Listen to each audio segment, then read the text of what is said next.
So my topic is today initial setup of mechanical ventilation.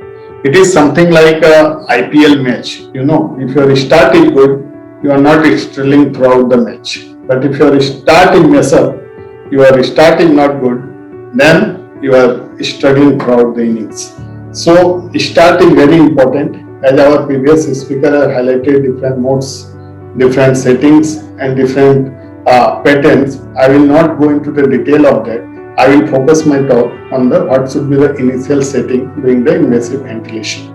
So what is invasive mechanical ventilation? It is defined as the delivery of positive pressure to the lung via an endotracheal or tracheostomy tube. But there is no universal initial mode of ventilation that is ideal for all the patients. So you cannot say that yes, this is the universal mode, you go and start with that mode. But some common initial mode that are suitable for the patient, which includes that is volume limited assist control ventilation. It also includes the pressure regulated volume control PRVC, will explained by Dr. Ajay Sardar and our last is in the speaking talk. Pressure limited assist control ventilation and SIMV pressure support. It is synchronized intermittent mandatory ventilation with pressure support ventilation. So these are the common initial mode of ventilation. We'll discuss bit or detail in the later slides. But we have to know the factors that influence the initial mode chosen, which includes the level of ventilatory support needed, reason for the mechanical ventilation we must have to know, presence of any airway limitation is there, presence of any air leak is there, elevated intracranial pressure is there or not, need for any heavy sedation or paralytic agents, and institutional and most important is physician preferences. Suppose in my ITU, my boys are used to with ACPC mode, suddenly somebody come and change into the ACPC mode, they are struggling with the settings. So physician choice, preference and compatibility is also a very, very important thing when you are considering for the initial setting of mechanical ventilation. So what are the objectives of this ventilation? To protect the airway, to improve pulmonary gas action, to relieve respiratory distress, to assist with airway and lung healing, and to permit appropriate sedation and neuromuscular blockage. Again, in the physical objective, we are going to support the pulmonary gas exchange, reduce the metabolic cost of breathing, and minimize the ventilator-induced lung injury. And what are the clinical objectives we are getting with it? Reverse the hypoxemia, reverse acute respiratory acidosis, relieve the respiratory distress, prevent or reverse the atelectasis, reverse ventilatory muscular fatigue, permit sedation and or neuromuscular blockade, decrease systemic or myocardial oxygen consumption, stabilize the chest wall and airway protection. This is in a nutshell the objectives of mechanical ventilation. And indication are a lot. I am not going into the detail. The clinical assessment should be there. Loss of ventilatory reserves is there or not, or there is refractory hypoxia or not. You have to make it out. Before going to the initial settings, as we have discussing modes of mechanical ventilation, CMV as we talk, it is not much in use. That is controlled mechanical ventilation and it is totally machine dependent. AC mode is assist control mode is very much a huge. IMV is now replaced basically by SIMV mode and other modes as well. I am not getting into the detail because it has been previously discussed. But yes, this is very, very important slide. We have to spend 2 minutes time because this is where what we want, the typical initial settings or common modes of invasive mechanical ventilation. Either it is volume limited or in pressure limited. Ideal volume, ideally we put down the 6 ml per kg body weight. Why you take it? Initially you don't know your percentage ARDS or what is the indication or not, but range is usually 6 to 8 ml per kg in non-ARDS patient and 4 to 8 ml per kg in the ARDS patient. Similarly, the ventilator rate is 12 to 16 per minute. It may vary, sometimes higher rates may be necessary for the patient with ARDS. PEEP, usual PEEP is 5 to 10. Lower levels are appropriate if an air leak is present, and in patients who do not have ARDS, that is 3 to 5 centimeter of water is enough, and upward adjustment if hypoxemia from ARDS is severe. So that is PEEP is to be adjusted accordingly. FiO2, usually we start with 100%. Our target is FiO2 to start, that is 90 to 96%, a lower limit. But once we start the ventilation and you get your ABE and you adjust according to the patient need, and you target a fixed SpO2 target of 90 to 96%. SPT flow, very, very important. You have to remember that 40 to 60 liter per minute. It is in ramp pattern and target an I ratio of 1:2 to 1:3. Higher rates like up to 75 liter per minute that increase the I ratio are appropriate in patient with airflow obstruction. And trigger sensitivity 2 liter per minute, that is -1 to -2 centimeter of water if it is pressure trigger. And pressure triggers should not be used when auto PEEP is suspected. It is very, very important and you have to keep in mind. PSV level and SPT pressure we are not discussing here in invasive cases. So how we select? Selecting in initial mode, there is, as I have told, there is no universal initial mode for invasive ventilation, but most commonly used modes are volume limited access control, pressure limited access control, and SIMB pressure support. And we will see a bit in detail. But before that, we have to know the factors influencing the choice, like level of support needed, reason for mechanical ventilation, presence of airflow limitation, presence of an air leak, concern for elevated ICP, and paralysis and others. These things have to keep in mind before putting into the ventilation, or once we have put, adjustments should be dependent. Suppose you are intubating or you are in a comatose patient, in a spontaneously breathing patient, in a post-operative patient, you have to so you have to choose the different level. Patient is sedated or not, patient is getting muscle relaxant or not. A lot of factors to be decided. You can see this setting I purposefully put. In most of the machine you can see this most common mode, that is access control mode. Either you can put on ACPC or ACPC mode, and usually you set what? The frequency, the rising time, to set the I ratio, PEEP, FiO2 and trigger sensitivity. So this is the initial mode, usually is set what I have told in this table, and you can start your ventilation in your patient. So few words in different setting, like in volume control, volume limited access control.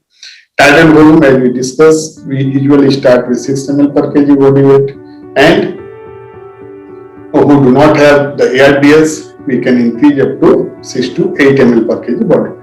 Ventilate rate, we have discussed 12 to 16 breath, and higher rates may necessary for the patient with ARDS, like less than 35 breath per minute. We know in ARDS cases we have to increase. In PEEP, usual setting is start with 5 centimeter, but you have to know that there is a resistance in your circuit. To overcome that, you need a minimum PEEP of 3 to 4. So usual PEEP you set at 4 to 5 centimeter water to start. And FiO2 SpO2 target is 90 to 96%. SPT flow we have discussed first 40 to 60. Sometimes it requires 75, it is ARDS, and target I ratio is 1:2, 1:3. Trigger sensitivity 2 liter per minute, and we must know this newer version of volume limited ventilation, that is PRVC, is a form of volume control ventilation we have discussed, where tidal volume is set and applied airway pressure changes to attain a target tidal volume. In PRVC, clinician set the SPT time instead of flow in addition to desired tidal volume and other parameters listed as I have shown in the table. The SPT time should target an I ratio of 1:2 to 1:3. What is the change in the pressure limited access control? The SPT pressure level is set to target an approximate tidal volume, typically between 12 to 25 centimeter, to target a 4 to 8 ml per kg predicted body weight for a patient with ARDS. The SPT time is set to deliver an I ratio of 1:2 to 1:3. The FiO2 ventilatory rate and applied PEEP as well as the trigger sensitivity are similar to those of volume limited access control. That means these parameters like FiO2 rate and PEEP will be the same. Initial SPT pressure varies depending upon the lung compliance, airway resistance, and tube resistance, what we are discussing. But in general, acceptable target tidal volume may be reached with inspirative pressure level between 12 to 25 centimeter. In SIMD pressure support for patient in whom SIMD pressure support is chosen, we typically use similar setting to volume limited access control ventilation with addition of pressure support of spontaneous breath taken by the patient above the set rate, that is 5 to 10. So usually we set with the 5 to 10 centimeter of water, and accordingly you can change with the patient's need. So all these three common, the access control with ACPC or ACDC or SIMD pressure support mode, which is the commonest mode, initial mode to start with. So initial settings I have shown you. I will show two more slides. That is, one is the inspiratory flow rate, affects the inspiratory work. If you see this two graph very closely, the effect of changing this inspiratory flow rate on the rate of inspiratory work of breathing during a controlled mechanical ventilation. You can see this in the CMB mode, this in the circle, and assist control ventilation, that is on a square. You can see this. At all flow rate, the work of breathing was significantly greater during the assist control ventilation. During both modes of mechanical ventilation, work increased as the flow was decreasing. That is the thing we are highlighting there. I want to show you the work is increased as the flow rate is decreased. Similarly, you can see in this graph also flow and airway pressure during the assist control ventilation at an inspiratory flow rate of suppose 60 liter per minute. You can see this panel A and panel B. What you are seeing, it is with 60 liter per minute and in B 30 liter per minute. In panel A, you can observe that the small negative phase, smooth rise and convex appearance of the waveform indicate that the patient is making a slight inspiratory effort to breathe. But in panel B, the more pronounced negative phase, and you can see this excessive escaloping of the power waveforms indicate that the patient is making a strenuous effort to breathe due to inadequate flow. So that is very, very important when you are setting your inspiratory flow rate. So last one slide more. That is, as we have concluded it for the initial setting in your patient, when you are not aware of too much about the patient, or if you are not planned, if you are in emergency department, so what you usually do is the ACPC or ACDC mode, and the minimum parameter, as I have told you, we have to start with like FiO2. You can start with 100%, and you can target FiO2 of 90 to 96%. You can start with a peak of 5, respiratory rate of 20 to 16, and similarly the trigger and flow rate. You have to adjust.